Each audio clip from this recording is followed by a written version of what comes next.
Are there any Tolstoy fans out there? Anybody who would like to read Tolstoy but haven't yet?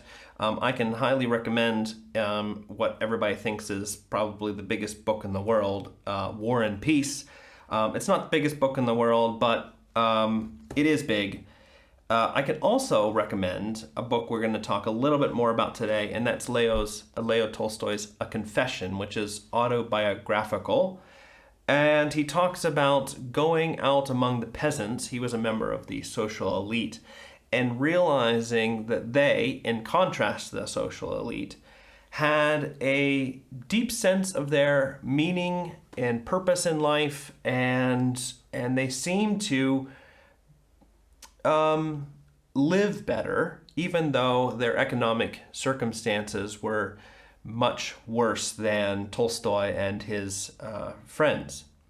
So the question for today is, do peasants still exist?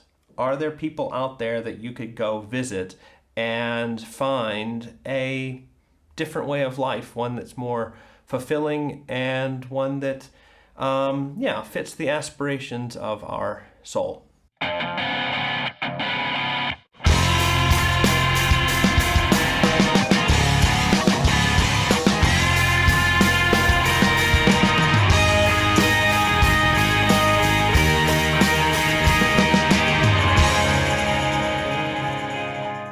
Hey everybody, welcome to the Sanctus Forum. I am Michael Stewart Robb, better known as Mike, and we are doing these conspiracy commentaries. So if you haven't yet got a copy of The Divine Conspiracy, get a hardback if you can, and I'm just trying to help people read it with a little bit more depth and understanding, and I hope these videos are helpful for you. If they are, don't hesitate to like them with your finger and to subscribe so that we can kind of stay in touch, and go on over to Sanctus Institute and sign up for our almost monthly newsletter. But I really hope that we've got some Tolstoy fans here, or at least people who are interested in him, because Dallas is going to take a bit of a literary approach in this section here. Just to remind you, we are almost done with the first 11 pages, which are kind of different from the rest of the book. So if you're struggling with them, it's okay. Dallas is going to return to these kinds of themes throughout the book, but not to this degree. And we're in a section now called Tolstoy's Journey, in which Dallas tries to kind of give a synopsis in synopsis form, Leo Tolstoy's autobiographical journey, which is rather interesting. You can get it in full form in this, and of course there are other biographies out there that you can read of him, but here in his own words, he's going to talk about how he was a part of the social elite, and then kind of through some experiences with peasants of his day, realized that there was actually a better way of thinking and acting than what was discussed in this sort of small group of people that he was a part of. In fact, Dallas quotes Tolstoy to this effect, where he says that he realized that I and a few hundred similar people are not the whole of mankind, and that I did not yet know the life of mankind. So it's interesting here that back in that day, you had not only a big economic distinction between kind of the upper class, the social elite, and the much, much, much larger lower class, the peasants. There wasn't much of a middle class in Tolstoy's Russia. But you also had a big difference in how they thought about life. The peasants still benefited from Russia's Christian heritage, but the upper class and the social elites were reading things that were current in Europe. Not a lot of people were reading them, and it's it helps us to sort of remember how we got to the place that we're at now. Now, I've got a bunch of books on my table here. if you are interested in that history, there's a even bigger book than Tolstoy's War and Peace called A Secular Age by Charles Taylor.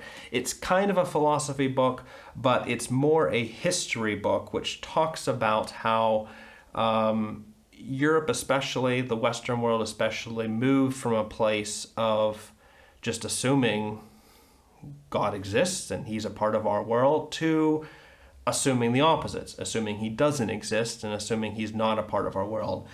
And it passes into sort of the masses through a very small number of people in the 16th, 17th, 18th, and 19th centuries. This is kind of the interesting thing about Tolstoy, is that separation still exists. The majority in Europe still are quite interested in what Jesus had to say, and even a number of intellectuals were, and social elites.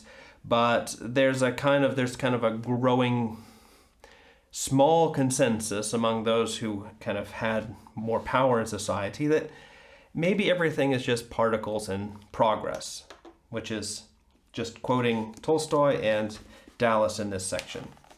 And I think the most interesting part of this is not this bit about particles and progress, so that there's something to that, but it's this idea that Dallas has that there is now no group of people who thinks differently than that. What's changed is that popular media, television, radio, but now also for us that would be podcasts, videos, all kinds of social media, magazines, top 10 bestseller books, all of that communicates to everybody else the sort of